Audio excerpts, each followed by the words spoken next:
Sejak kecil, kita diajarkan satu kalimat yang terdengar begitu sederhana. Belajar yang rajin, masuk universitas, cari gelar setinggi mungkin karena pendidikan adalah jalan menuju kehidupan yang lebih baik. Tidak ada yang pernah mempertanyakan kalimat itu. Orang tua mempercayainya, guru mengulanginya, pemerintah terus mempromosikannya. Seolah-olah selama kita belajar cukup keras, masa depan akan datang dengan sendirinya. Tapi hari ini, di trotoar Jakarta, janji itu mulai terdengar seperti sesuatu yang asing. Di balik gerobak kopi, warung makan sederhana, hingga lapak kaki lima, berdiri orang-orang yang pernah duduk di ruang kuliah. Sebagian bahkan membawa gelar yang dulu dianggap tiket menuju kehidupan yang lebih mapan. Dan pertanyaannya bukan lagi mengapa mereka berdagang. Pertanyaannya adalah siapa yang mengingkari janji itu. Setiap tahun, Indonesia meluluskan ratusan ribu mahasiswa baru ke dunia kerja. Mereka datang dengan harapan yang sama, membawa ijazah, sertifikat, pengalaman organisasi, magang, bahkan kemampuan bahasa asing. Mereka percaya semua itu akan membuka pintu pekerjaan yang lebih layak. Namun kenyataannya, pintu itu justru semakin sempit. Lawan kerja bertambah, tetapi tidak pernah mampu mengejar kecepatan pertumbuhan jumlah lulusan. Dan akibatnya, ribuan orang yang sebenarnya siap bekerja justru saling berebut kursi yang jumlahnya semakin sedikit. Dan paradoksnya mulai terlihat di sini. Kita tidak sedang kekurangan orang pintar, kita justru memproduksi lebih banyak lulusan daripada yang mampu diserap oleh pasar kerja. Semakin banyak universitas dibangun, semakin banyak jurusan dibuka, semakin banyak mahasiswa diwisuda setiap tahun. Tetapi pekerjaan berkualitas tidak tumbuh dengan kecepatan yang sama. Dan hasilnya, gelar yang dulu terasa istimewa perlahan kehilangan nilainya. Bukan karena ilmunya tidak berguna, tetapi karena jumlah pemiliknya tumbuh jauh lebih cepat dibanding kebutuhan dunia kerja. 20 tahun lalu menjadi sarjana adalah sebuah pencapaian yang luar biasa. Di banyak keluarga, hanya satu orang yang berhasil kuliah. Gelar sarjana menjadi simbol mobilitas sosial. Orang percaya begitu lulus, pekerjaan akan datang mencari mereka. Namun hari ini, situasinya berbalik.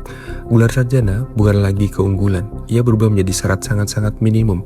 Bahkan di banyak lowongan kerja dengan gaji yang tidak jauh dari upah minimum, perusahaan mulai meminta lulusan S1, pengalaman kerja, kemampuan bahasa Inggris, hingga sertifikasi tambahan. Persaingan tidak lagi terjadi antar lulusan SMA dan sarjana. Persaingan kini terjadi sesama sarjana. Dan inilah yang disebut banyak ekonom sebagai inflasi kredensial.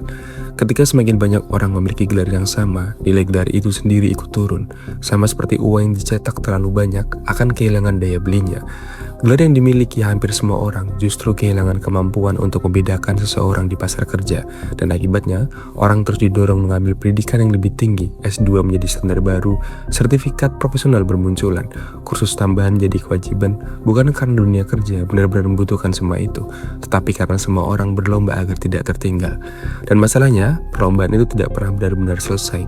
Begitu semua orang memiliki S1, perusahaan meminta S2. Ketika S2 mulai umum, pengalaman kerja menjadi syarat utama. Ketika pengalaman sudah dimiliki, muncul lagi kemampuan baru yang dianggap wajib. Persaingan berubah menjadi perlombaan tanpa garis akhir. Setiap kali seseorang merasa sudah cukup, standar baru kembali muncul.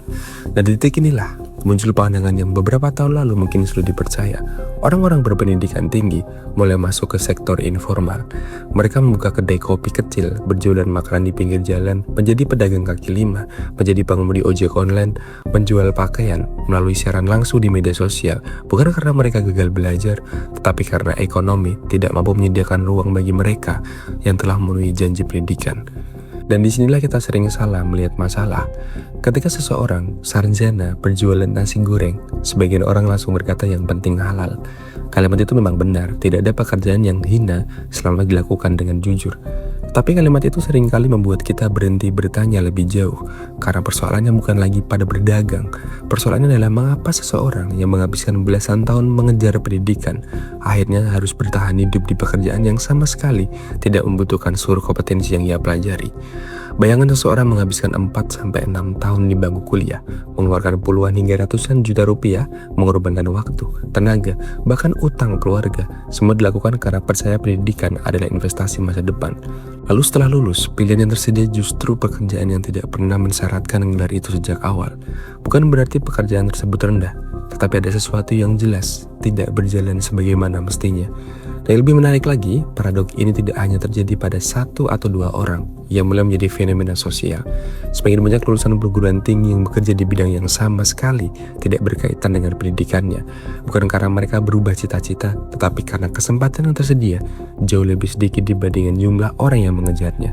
Pendidikan yang dulu dijanjikan sebagai jalan keluar justru berubah menjadi perlombaan panjang yang tidak menjamin garis finish. Lalu pertanyaannya mulai berubah. Mungkin masalahnya bukan karena terlalu banyak orang kuliah, mungkin juga bukan karena mereka salah memiliki jurusan. Lalu sebenarnya apa yang sedang rusak? Mengapa masyarakat terus didorong mengejar pendidikan setinggi mungkin, sementara sistem yang menunggu di ujung jalan bahkan tidak mampu menampung mereka yang berhasil sampai ke sana? Dan semakin lama kita melihat fenomena ini, semakin jelas bahwa masalahnya bukan berada di bangku kuliah. Masalahnya muncul setelah seseorang mulai lulus. Karena pada akhirnya, pendidikan tidak menciptakan pekerjaan. Pendidikan hanya menciptakan lulusan. Yang seharusnya menciptakan pekerjaan adalah ekonomi. Dan disinilah paradoks terbesar itu mulai muncul kembali. Universitas terus berhasil menghasilkan sarjana baru setiap tahun, tetapi pertumbuhan lapangan kerja berkualitas berjalan jauh lebih lambat. Dan akibatnya, setiap angkatan baru tidak hanya bersaing dengan teman angkatannya, mereka juga harus bersaing dengan lulusan tahun lalu yang belum mendapat pekerjaan. Bahkan dengan mereka yang sudah bekerja, tetapi ingin pindah karena gaji yang tidak lagi mencukupi. Situasi ini menciptakan sebuah perlombaan yang tidak sehat. Perusahaan memiliki ribuan pelamar untuk satu posisi, dan akibatnya mereka bisa menaikkan standar sesuka hati. Lawan yang dulu cukup diisi lulusan SMA, kini meminta S1. Posisi yang sebelumnya hanya membutuhkan S1, kini lebih menyukai S2. Bahkan pekerjaan administratif sederhana mulai mensyaratkan pengalaman 2-3 tahun bagi fresh graduate. Sebuah ironi yang sulit dijelaskan bagaimana seseorang diminta memiliki pengalaman sebelum diberi kesempatan untuk memulai. Karena persaingan semakin keras, banyak orang akhirnya menerima pekerjaan apapun yang tersedia. Mereka tidak lagi mencari pekerjaan sesuai jurusan, mereka mencari pekerjaan yang sekedar mampu membayar biaya hidup.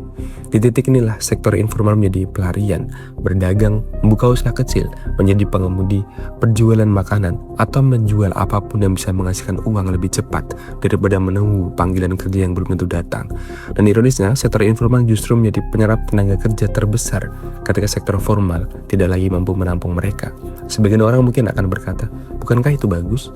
Berarti mereka kreatif dan mau bekerja keras. Dan memang benar, tidak ada yang salah dengan menjadi pedagang atau membangun usaha sendiri. Tetapi kita perlu membedakan antara memilih dan terpaksa memilih. Ada orang yang berdagang karena melihat peluang, ada juga yang berdagang karena seluruh pintu lain sudah tertutup. Dua keadaan itu terlihat sama dari luar, tetapi memiliki cerita yang sangat-sangat berbeda.